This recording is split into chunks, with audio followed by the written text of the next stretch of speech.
If I play with the timings, no, this is how dumb you are. I'm super smart, This man. is how dumb he is. I'm the first YouTuber, pound for pound, #1 in the world. Yes, here, He's getting angry. Look at me, man. I'll whoop both your ass on the same night. It's gonna be a good fight. Put both the Chavezes in there. I'll whoop senior and junior. Trash talk, he was talking to your father and all that. And so I was wondering if you felt disrespected or upset about anything that he said in the press conference. Yes, a little bit disrespect. The promotional tour for Jake Paul versus Julio Cesar Chavez Jr. ignited with a fiery press conference, immediately escalating beyond typical trash talk. Jake Paul, in his characteristic provocative style, made an audacious claim that he could defeat not just his opponent, but also his legendary father, Julio Cesar Chavez Sr., in the same evening. Campeón, dile. When you were born, I was already a champ. There's two things you can't beat. There's two things you can't beat. Me and your drug addiction. Well, Julio, you have had your struggles in recent years. Despite the vitriol, Julio Cesar Chavez Jr. expressed confidence, stating that he feels the support of the public. He believes that fight fans are growing tired of Jake Paul's behavior and are eager to see someone put a stop to his run in the sport. People say, I like Jake Paul. Oh, I hate Jake Paul. I don't like him. Beat him. Put back him in the internet, YouTube. So I'm feel the support of everybody, man. You think there's any chance this man can beat you? Not a shot in hell. There's nothing he does that can offset anything I'm gonna do to him. Not a single thing.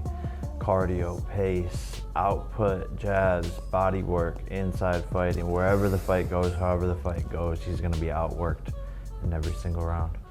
In a subsequent interview, Chavez Jr. admitted that Paul's comments, especially those targeting his father, were deeply disrespectful. He explained that while he understands the need to sell a fight, Paul crossed a line. Chavez Jr. feels this is no longer just about promotion. For him, it has become a personal matter of disrespect as Paul attempts to enter the world of real boxing by challenging a former world champion. To try to enter to a real boxing, you know, is why he started me, because I'm ex-world champion, so he speak too much trash, you know, and try to sell the fight, but I don't like hear that things, you know, like, I don't know, Jake is good for that, you know, for promote fights and these things, but I really want to find out if it's good boxing, for real. So a lot of people who have fought Jake have tried to sort of, as I said, end Jake Paul, like end all of this. They don't like that he's in boxing. Is that a motivation for you to knock him out so that he says, I don't want to do this anymore, so you could be the one to say you got Jake Paul out of fighting? Yes, so that's, you know, I'm still thinking that I'm better than Jake Paul, so I think after this fight, maybe Jake continue to fight. I don't know, try to be a best boxer, but I don't think he have skilled and everything for win that fight. Yes, I want to end the Jake Paul career. I want to end. What do you think it will say about you at this stage of your career, 39, you've been fighting for so long, you know, 60 fights, all that stuff. If you beat Jake Paul, what will that say about who Julio Cesar Chavez Jr. is right now? You know, I want to put clear that I'm still here. This matchup represents a clash of two different worlds. Chavez Jr. enters with a mindset shaped by a lifetime in boxing, representing an old-school approach built on discipline and craft. He is not an athlete transitioning from another sport, but a boxer through and through. He addressed his past inconsistent performances, like his loss to Anderson Silva, explaining that those fights are not representative of his true abilities when he is properly prepared, emphasizing that boxing is a different and more technical sport. You know, for me, like when I lost with Anderson Silva, but I'm out of shape. So these things, like the fight with Silva and a couple other fights, make the UFC fighters or the other people thinking that then this guy can beat like a real boxer.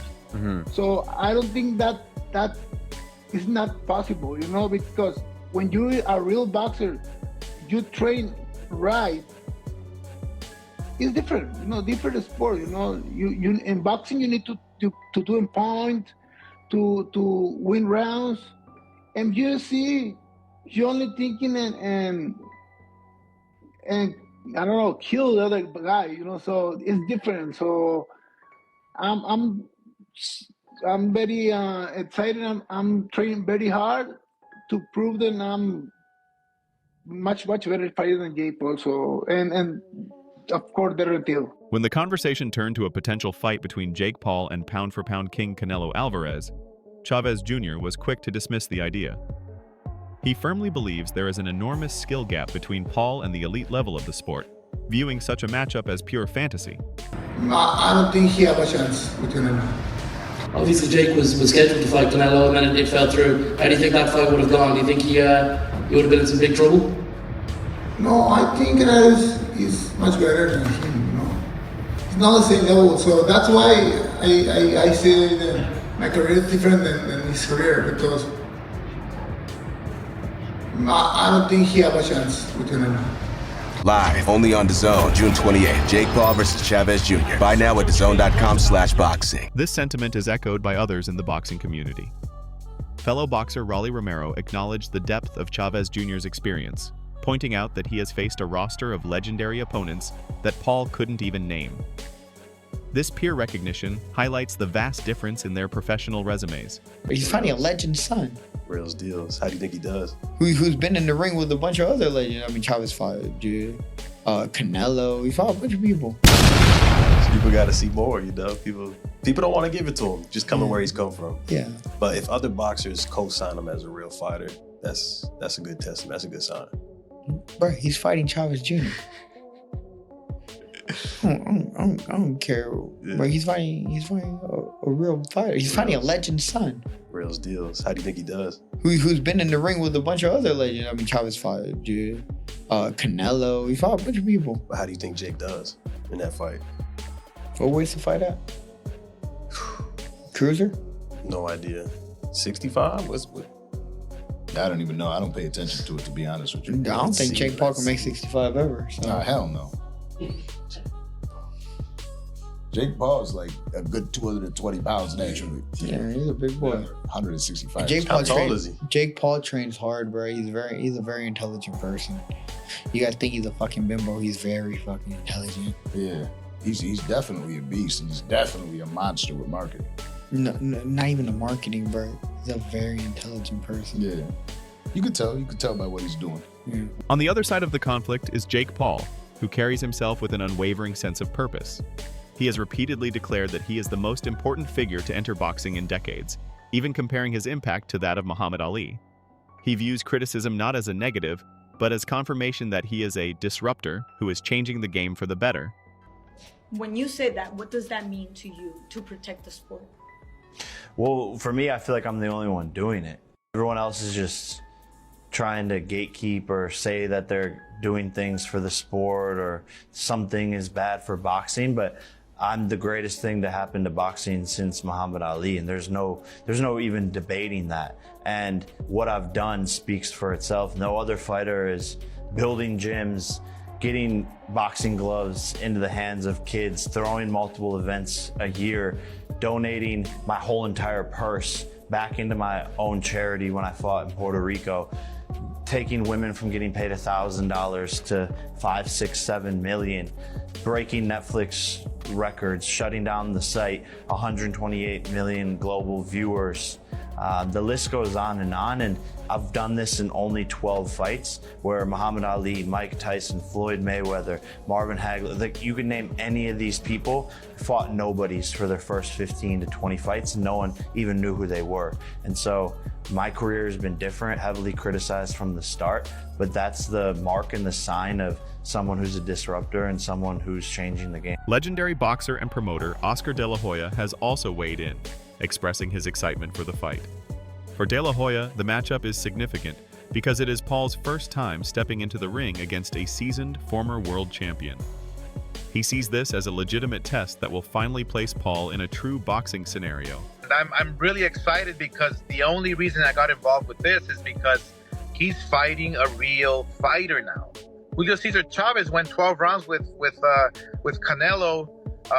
He is an ex-world champion in boxing. So this is a real legit fight. I'm looking forward to it. I'm obviously questioning what Chavez Jr. will we see. Will he be in great shape? Will he not be in shape? Will he make weight? Will he do a lot of questions behind it? But ultimately, you have to tell yourself, Jake Paul, congratulations. This is the real first legitimate world champion fighter you're fighting. However, the fight is not without its share of critics. Many have pointed to Chavez Jr.'s age and recent inactivity as reasons to be skeptical, suggesting he is another past his prime name chosen to build Paul's record. Concerns have also been raised about the likely weight disparity, with Chavez Jr. having spent most of his prime at middleweight, while Paul is a much larger man. Word on the grapevine is that Jake Paul will be fighting Julio Cesar Chavez Jr. in his upcoming fight. That is apparently going to be announced very, very soon. Now, this is actually quite a interesting one, really. Jake's going to get a lot of stick for this. It is another retired fighter. However, this is a guy that realistically has only been retired for about 4 years. He also isn't a 60-year-old Mike Tyson. Chavez Jr. is only 39 years old. The last notable fight realistically for Chavez Jr. was Danny Jacobs. That was back at the back end of 2019. So you could say that realistically the guy hasn't been fighting top competitors for about 5.5 years or so. The thing that does worry me just a little bit is that Chavez Jr. was pretty much fighting at middleweight during his, let's say, prime. And no doubt that this fight will be at cruiserweight, if not heavyweight. So good on Jake Paul for fighting someone who is semi-recently retired this time, and is actually a boxer and not an MMA fighter. But again, shame on Jake Paul for fighting someone who is considerably smaller and will likely want them to balloon up to cruiserweight. Maybe even heavyweight if Jake's sticking at this thing of he's a heavyweight now. Let me know in the comments, will you watch this if it's on Netflix and it doesn't cost any more money like the Mike Tyson fight did? Are you interested? Should Jake Paul be taking on more active professional boxers nowadays, you know, not someone who has been retired for 4 or 5 years? I'm interested to know your opinions. Also, will this fight actually get made? Let me know in the comments. As always, like, favourite, save and a share, all appreciated. And if you want to be kept up to date with everything boxing, hit that follow button. Peace out. The skepticism runs deep, with some commentators outright labeling the fight a scam. The shadow of doubt that has followed Paul's career persists, fueled by accusations that his fights are more about business than legitimate competition. One critic pointed to Chavez Jr.'s loss to Anderson Silva, an opponent Paul later beat, as evidence that this is a calculated mismatch with a predetermined outcome. You can't make this shit up. Guys, Jake Paul fights this weekend at the same time as UFC 317. And don't be shocked, but it's another scam. This time it's against Julio Cesar Chavez Jr., who's 39 years old, hasn't fought in a year, and lost a boxing match to Anderson Silva, who's not even a fucking boxer and 50 years old. You guys have to know the drill by now. Take Jake Paul, minus 650, throw him in parlays, take him straight, lay the line, he's not losing. This shit's hilarious, a flat out joke, a disgrace, but free cash is free cash. I'm not watching a second of this fight. A second. I'm just gonna watch my bets turn green and get paid out. Do yourself a favor and get paid out too. Jake Paul, minus 650. Free as the air you breathe. What do you think? Did Jake Paul's comments cross the line? And who will have their hand raised at the end of the night? Let us know your predictions in the comments below. Don't forget to like this video and subscribe for more boxing news and analysis.